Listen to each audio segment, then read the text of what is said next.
नमस्कार, स्वराज एक्सप्रेस देख रहे हैं। मैं हूं आपके साथ बुशा और सबसे पहले खबर की बात कर रही हैं, जहां मध्य प्रदेश में सबसे ज्यादा पढ़े लिखे वर्ग यानी कि ग्रेजुएट्स में बेरोजगारी दर सबसे ज्यादा है, जबकि 5वीं पास लोगों में बेरोजगारी दर सबसे कम है, महज 0.44% है। और इसका मतलब ये है कि कम पढ़े लिखे युवा वर्ग ने रोजगार के लिए दूसरे विकल्प तलाशने शुरू कर दिए हैं, लेकिन ग्रेजुएट्स अभी भी नौकरी की तलाश में हैं। ये खुलासा हाल ही में आई centre for monitoring Indian economy की रिपोर्ट में हुआ है। रिपोर्ट के मुताबिक प्रदेश में ग्रेजुएट में बेरोजगारी दर 11.53% है, जबकि राज्य में मई में से अगस्त 2022 के बीच में ग्रॉस बेरोजगारी दर 3.52% रही। ये बेरोजगारी दर का देश में सबसे बड़ा आंकड़ा दूसरे नंबर पर है। देश में सबसे कम बेरोजगारी दर छत्तीसगढ़ में 0.82% है।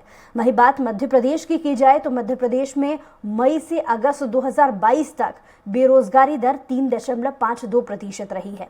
इनमें पुरुषों में बेरोजगारी दर 3.48% और महिलाओं में 4.91% है। देश में अगस्त में 8.28% के साथ ही बेरोजगारी दर साल में सबसे ज्यादा रही है।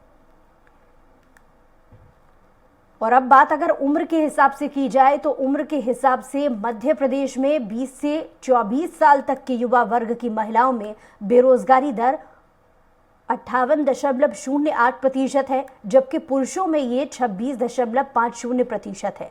वहीं 25 से 29 साल के युवाओं में भी करीब इतनी ही 10.35% बेरोजगारी दर है, और इसमें पुरुषों में 10.32% बेरोजगारी दर देखी गई है। वहीं महिलाओं में 11.94% बेरोजगारी दर है।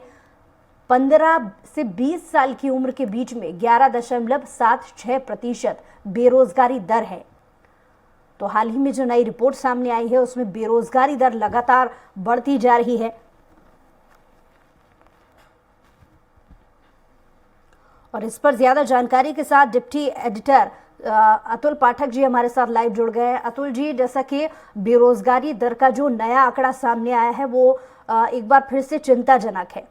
क्या लगता है जो अभी तक सरकार की तरफ से, अगर सिर्फ मध्य प्रदेश की सबसे पहले बात कर ली जाए, मध्य प्रदेश में जो प्रयास शिवराज सरकार कर रही है वो इतने नाकाफी साबित क्यों हो रहे हैं?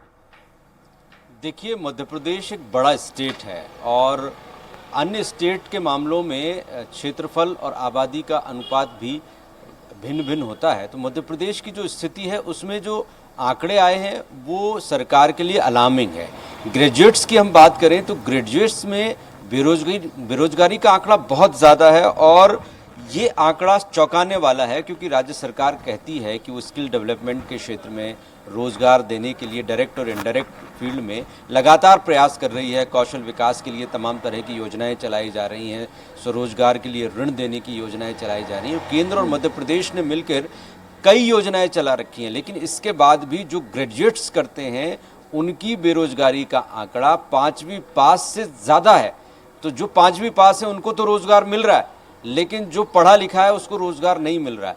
कहीं ना कहीं असंगठित क्षेत्र में रोजगार काफ़ी है, चूंकि निर्माण काफ़ी हो रहे हैं, रोड्स के डेवलपमेंट के, इंफ्रास्ट्रक्चर के कार्य हो रहे हैं। इनके कारण कम पढ़े लिखे लोगों को रोजगार मिल रहा है, क्योंकि वो छोटा मोटा काम करने के लिए भी तैयार हो जाते हैं। लेकिन ग्रेजुएट्स अपनी शिक्षा दीक्षा के अनुसार ही रोजगार पाना चाहता है, लेकिन उसे उस तरह के अवसर मध्य प्रदेश में नहीं मिलते। इसी वजह से मध्य प्रदेश सरकार को अपनी योजनाओं को और ज़्यादा जनोन्मुखी बनाना पड़ेगा, और ऐसी योजनाएं लानी पड़ेंगी जिनसे युवाओं को सीधा रोजगार मिले।